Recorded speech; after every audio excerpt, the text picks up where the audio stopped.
Hello everyone, welcome to Easy English Ed. I hope you all are doing fine, and here I am with the next lesson from the textbook Purvi for class 6 NCRT. So let's get started. The name of the lesson is The Raven and the Fox by Jean de La Fontaine. Before starting the lesson, let's take a quick peek about the poet. He was a French fabulist and one of the most widely read French poets of the 17th century.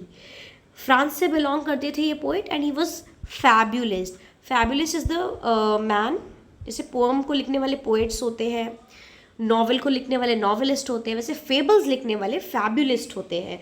Fables क्या होती है? The moral stories with the characters of animals, जिसमें animal के characters को use करके अच्छी अच्छी शिक्षा दी जाती है, मॉरल्स बताए जाते हैं. So he was a French fabulist. Now moving on, as we know, the name of the lesson is Raven and the Fox. So these are the clear picture of two creatures. How does a raven look like and how does a fox look like? Right. See, don't get confused because raven and crow both are different birds. They are not the similar birds. Let's take a quick look कि इनका difference क्या होता है. Raven जो होता है उसको काला कौवा या जंगली कौवा भी कहा जाता है, और क्रो जो नॉर्मल कौवे, हम शहरों में अगर रहते हैं आप लोग तो आपके आसपास जो कौवे आपने देखे होंगे, those are called crows.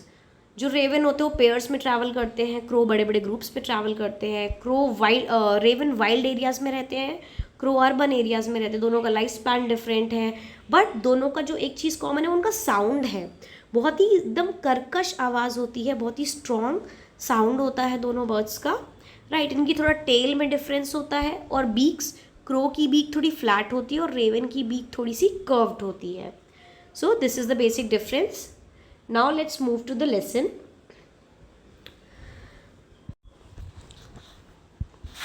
Mr. Raven was perched upon a limb, and Reynard the fox looked up at him. For the raven held in his great big beak a morsel the fox would go far to seek.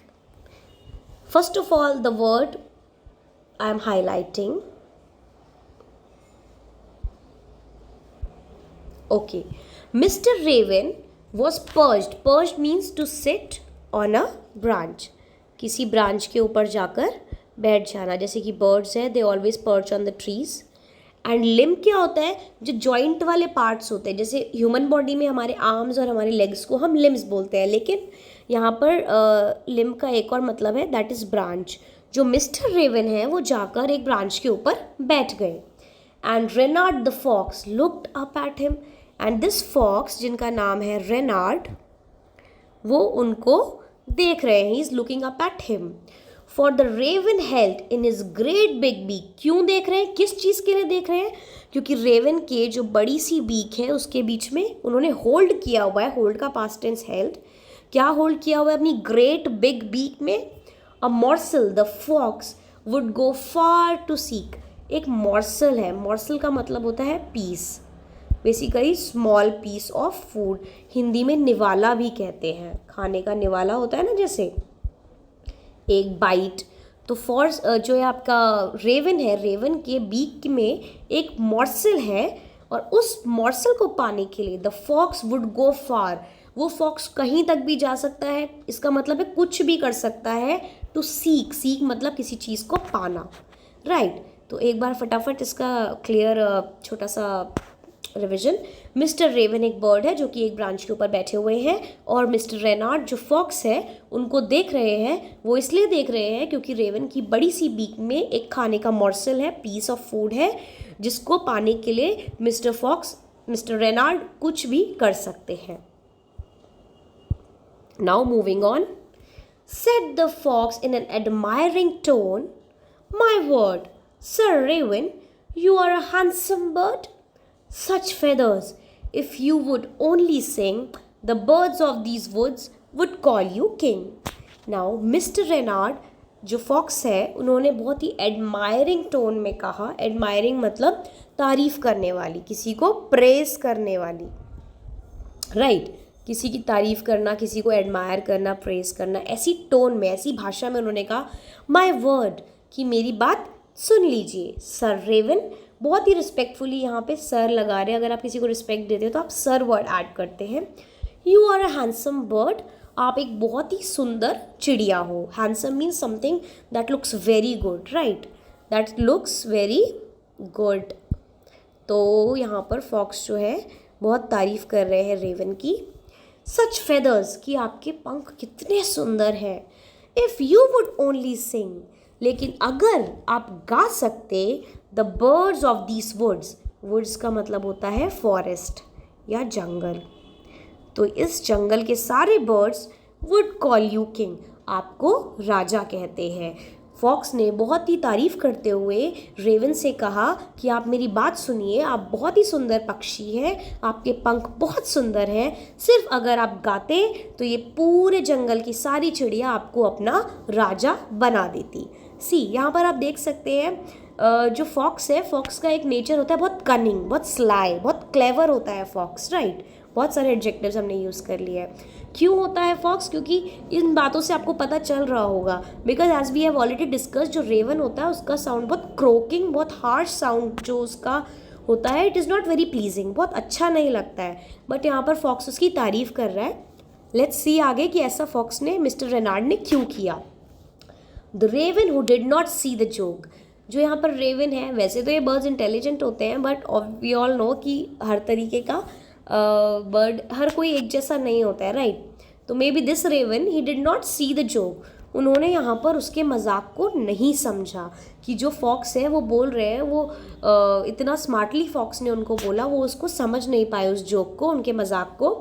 Forgot that his voice was just a croak, mister Raven यहाँ पर भूल गए कि उनकी आवाज़ कोई मीठी नहीं है और क्या है, सिर्फ क्रोकिंग साउंड है, बहुत ही कर्कश आवाज़ है, बहुत ही पेनफुल सी अनप्लेजेंट आवाज़ है। He opened his beak in his foolish pride. तो रेवन ने अपनी बीक को, मतलब चोंच को ओपन किया, अपनी चोंच को खोला। इन हिज फुलिश मतलब बेवकूफ़ी भरी, प्राइड मतलब घमंड।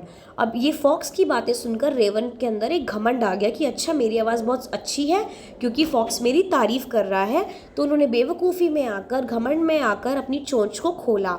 But as we know that he was holding a morsel of food in his beak, जो रेवन था उनकी चोंच में खाना था। And down fell the morsel the fox had eyed, उसी मॉर्सल को पाने के लिए फॉक्स कहीं तक भी जा सकता था और फॉक्स की उस पर आइज़ थी। The fox wanted to get that morsel, तो वो जो मॉर्सल जैसे ही रेवन ने मुंह खोला नीचे गिर गया।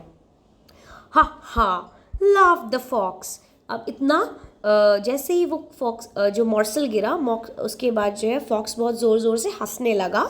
एंड नाउ यू नो, और अब आपको पता चला, ignore sweet words that make you grow, और यहाँ पर फॉक्स उन्हें बता रहे हैं कि उन्होंने क्या गलती करी है, कि तुम्हें ऐसे स्वीट वर्ड्स को इग्नोर करना है। इग्नोर मतलब किसी चीज़ पर ध्यान नहीं देना, आपको ऐसे मीठी मीठी बातों पे इग्नोर करना है, दैट मेक यू ग्लो, जिससे आप ग्लो करें, मतलब आप घमंड में आ जाएं, आप खुद को बहुत अच्छा समझें, बहुत ज़्यादा सुपीरियर समझें, right. Pride my friend is rather unwise, pride means घमंड, अहंकार। तो मेरे दोस्त, माई फ्रेंड, प्राइड करना, किसी चीज़ पे घमंड करना अनवाइज है, यानी बेवकूफ़ी भरा है, it's very stupid, it is not wise. I am sure this teaching is quite a surprise, and यहाँ पर फॉक्स उसे ये भी कह रहा है कि मैं बिल्कुल श्योर हूँ कि जो मैंने तुम्हें ये सिखाया है ये तुम्हारे लिए बहुत ही सरप्राइजिंग है, because obviously the raven was not expecting, Raven ने तो ये नहीं सोचा था कि वो गाएगा तो खाना गिर जाएगा, वो तो बस ये सोच रहा था कि मेरी आवाज़ कितनी अच्छी है बिकॉज फॉक्स मेरी बातें कर रहा है, राइट। तो यहाँ पर इससे हमें यही इसका मॉरल है कि हमें बहुत ज़्यादा प्राइड में हमेशा नहीं रहना चाहिए, और बहुत ज़्यादा अगर आपकी कोई बहुत एक्सेसिव तारीफ़ कर रहा है, मीठे मीठे वर्ड्स बोल रहा है, उस पर भी ईजीली ट्रस्ट नहीं करना चाहिए। So this was the whole moral of this fable by Jean de la Fontaine. I hope you liked the video, you have understood the poem. Please like, share and subscribe the channel. Thank you. Take care. Bye bye. Happy learning.